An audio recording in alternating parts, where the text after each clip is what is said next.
मित्रांनो, आज या आपल्या खिरकालीच्या मैदानामध्ये आपल्या बैलगाडा संघटनेचे उपाध्यक्ष आकाशदादा राऊत बघा, आज या बैलगाडा शर्यत क्षेत्रामध्ये कमी वेळात त्यांच्या नंदीने नाव केलं आणि कुठेतरी आज शंभूचा सत्कारसुद्धा खिरकालीच्या मैदानावर ठेवला. त्याच्याबद्दल आपण विचारूया. काय बोलाल, म्हणजे कोरेगावचा हिंद केसरी आज खिरकालीच्या मैदानाला दाखल झाला होता. सर्वप्रथम आमचे जे खिरकाळीचे ग्रामस्थ आहेत, जे मी लहानपणापासून बघतोय, ते एकदम प्रामाणिक कमिटी आहे आमची.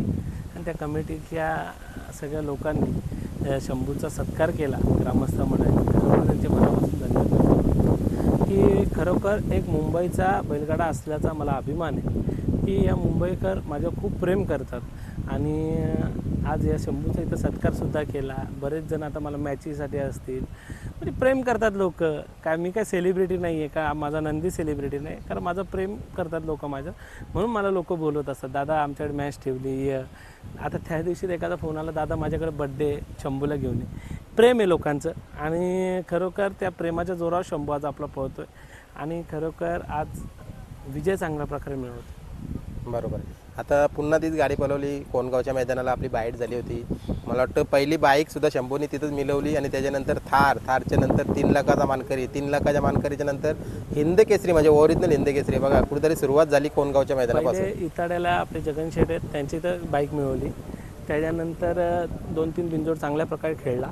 त्याच्यानंतर आपल्या कोणगावला बाईक मिळवली, नंतर थार मिळवली, नंतर 3 लाख रुपये बक्षीस मिळवलं आणि आता हिंद केसरी झाला. आणि आजही चांगल्या प्रकारे रेस जिंकला येतो. बरोबर. बिंदोडची चांगली मोठी शर्यत होती आज. बघा, म्हणजे कोणाला वाटलंही नव्हतं की कोरेगावचा हिंद केसरी बघा कोणता बैल पळेल त्याच्यासोबत. म्हणजे प्रेक्षकांना एक आतुरता होती नाव पडल्यानंतर नक्की कोणता बैल निघेल. नाही, शंभूच पळणार, कारण का अतिशय चांगला स्पीड आहे त्याला. आतून सध्याला चांगला पळतो. मग अशी खालून एवढा स्पीडने गेला आणि त्याचं जे खालचं जे स्पीड आहे बऱ्याचशा प्रेक्षकांना आवडतं. खालूनच लोक सांगतात की शंभू गेला आणि प्रेम आहे त्याच्यावर. त्या प्रेमाच्या जोरावर तो पळतोय. इतकाच नाही तर आता बरेचसे आता मैदानं झाली. तुम्ही बघा, सेमीला बऱ्याचशाच मुलाखती झाल्या. आम्ही सर्वजणांनी मुलाखत घेतली. सेमी काढल्यानंतर ना प्रेक्षक डायरेक्ट म्हणजे आवर्जून सांगतात त्यांच्या मनात की हीच जोडी 1 नंबर करेल. म्हणजे बघा, पूर्वीचा काल होता जो आपले काय ते खिल्लार गाववाले चॅनल होते, त्यांच्या चॅनलवर मुलाखती पाहायचं की कोण 1 नंबर करेल, सेमीला मुलाखत व्हायच्या. तशा आता मुलाखती होतात आणि कुठेतरी बघा 1 नंबर करून पण दाखवतात. प्रेक्षक पण सांगतात त्याचा जेव्हा तो पळून येतो, जेव्हा तो समजतं प्रेक्षकांना की शंभू पहिला तर फेरा ठीक आहे, दुसरा तर अजून, तिसरा अजून काढतो. त्याच्या पळाच्या जोरावर ते सांगतात की 100% शंभू 1 नंबर करेल.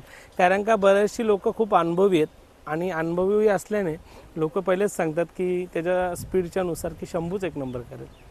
मागच्या वर्षी मला वाटतं सीझनच्या एंडिंगला शंभूला तुम्ही बोनिवलीला उतरवलं होता. 1 का 2 गाड्या बाहेर पण गेल्या होत्या. बघा, वाटलंही नव्हतं की आज तो नंदी इतका नाव करेल, पण कुठेतरी तुम्ही विश्वास ठेवला आणि दावणीला कायम टिकून डायरेक्ट शंभू मध्ये थांबायचा.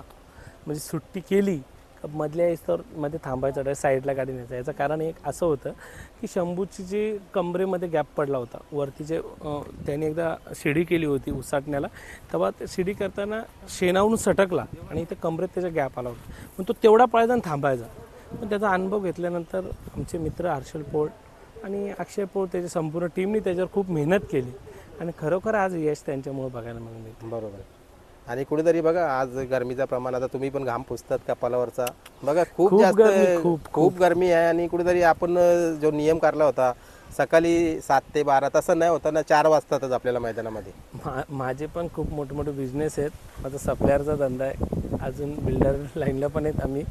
पण मी साईटवर जात ना त्या उन्हाच्यामुळे. सकाळी जर लवकर उठलो, सगळं आपलं सिस्टीम लावून दिली तरीच होतं आहे. पण शर्यतीसाठी माणूस आवर्जून येतो, असा शौक आहे. आणि कुठेतरी आता आज संघटनेची बाईट पडेल की याच्यानंतरचे जे मैदान आहेत ते 3च्या नंतर आपले जे रेग्युलर तसे होतील. बाकीचं माझं त्याच्यामध्ये फेरबदल करणं असं सांगणं आहे की 3च्या नंतर परत तोच कालवा होणार. तर बारीक बैलगाडा मला 7 ते 12 होऊन द्या, 7 ते 11 वाजेपर्यंत लास्ट डॉट. 11च्या नंतर 2-4 तास मैदान थांबून परत एकदा 3 वाजता चालू करून 7 वाजेपर्यंत मोठ्या गाड्यावाले, म्हणजे परफेक्ट मैदान होऊन जाईल. बरोबर. याच्या मागचं कारण का विचार केला जातो असा? याचं मागचं कारण एकच आहे की उन्हाचा प्रभाव खूप आहे आणि उन्हाचा प्रभाव खूप असल्याने नंदी पण आपल्याकडे खूप आहेत आणि खाली गेल्यावर खूप गर्दी होते. गर्दी झाल्यानंतर एक एक नंदी 2-2, 3-3 तास थांबणं एक एक जोडीने खूप मोठी गोष्ट असते. माणूस आपला 10 मिनिटात थांबला तर खूप मोठा त्रास. आता 3 वाजले बघा, थोडंसं ऊन खाली झालं. बरोबर. 100% आता हवा सुटते, म्हणजे बरेचसे वातावरणामध्ये पण फरक असतो.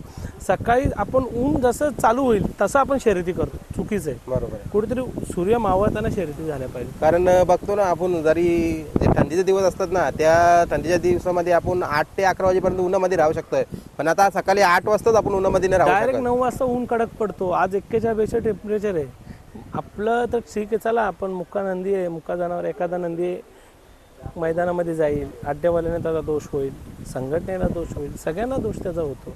त्याच्यामुळे कुठेतरी हे थांबलं पाहिजे आणि याच्यानंतर जे दुपारच्या शर्यती आपल्या झाल्या पाहिजे. बरोबर. आता मी बघतोय तुम्ही एक आपल्या चॅनलवरती उसरण्याला जे कानाशेठ पाटील यांच्यासोबत मिळून बायटी होती की लवकरच म्हणजे मोठा उपक्रम बाबा, हॉस्पिटल आणि काय ते ॲम्ब्युलन्स. आता बाईंची पण मागच्या मैदानामध्ये याच मैदानामध्ये बाईट पडली, पण लवकरच करा म्हणजे अशी विनंती आहे. कारण बघा आता बरेचसेच बैल आपल्यामधून निघून जातात. 100% ज्या ज्या तालुक्यातली ती जे आमचे आमदार असतील, खासदार असतील, त्यांच्या संकल्पनेतून त्यांच्या माध्यमातून हॉस्पिटल चांगल्या प्रकारचं उपलब्ध करून, जिथे ॲम्ब्युलन्स सेवा असेल, जिथे चांगले डॉक्टर असतील, जे MD डॉक्टर असतील, चांगले मोठमोठे डॉक्टर असतील, ते डॉक्टर आपण आणण्याचा प्रयत्न करू. आणि जे आपले नंदी आपल्यातून जातात त्यांना आपल्यातून म्हणजे एक आपल्याला स्वतःला त्याचं हे नाही झालं पाहिजे की का आपल्यातून आपली सेवा कमी झाली आणि आपल्यातून नंदी गेला असं आपल्याला वाटलं नाही पाहिजे. त्यासाठी आपण चांगले डॉक्टर आणून आपल्या नंदीची चांगली सोय झाली पाहिजे आणि चांगला त्याचा इलाज झाला पाहिजे. बरोबर. चला थांबतो इथं, कारण कुठेतरी खूप मोठी गरमी आहे. धन्यवाद. तुम्हाला आणि शंभूला पुढच्या वाटचालीसाठी शुभेच्छा. धन्यवाद.